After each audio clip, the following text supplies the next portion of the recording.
नीलगिरी अद्य दिवा 10 घटिका समय स्थानीय ब्लॉक सम्मेलन कक्ष में बालेश्वर जिलापाल और आरक्षी अधीक्षक जुग्म जनशुणाणी अभियोग शिविर अनुष्ठित होता।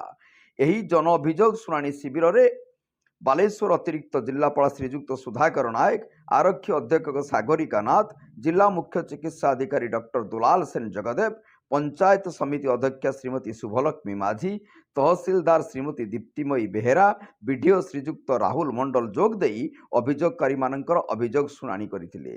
नीलगिरी ब्लॉक समस्त पंचायत अधिवासी निज निजर अभियोग फर्द दाखल करथिले। एही शिविर में मोट 47 गोटी आपत्ति अभियोग को शुणा जाइतिला। तन्मध्यरु जमीजमा, रास्ताघाट, जल समस्या, विद्युत समस्या, वार्धक्य भत्ता, डाक्तर चिकित्सा संपर्कित अभियोग शुणाणी होइतिला। एही शिविर में 2 जन को 10,000 टंका और 5 जन को 5,000 टंका लेखा डाक्तरी चिकित्सा पई सहायता करा जाइतिला। एही शिविर में उपखंड और जिला स्तरीय विभिन्न पदाधिकारी कर्मकर्ता विभिन्न अंचल जोग देइथिले। नीलगिरी मनोज कुमार महांती रिपोर्ट, जनता एक्सप्रेस।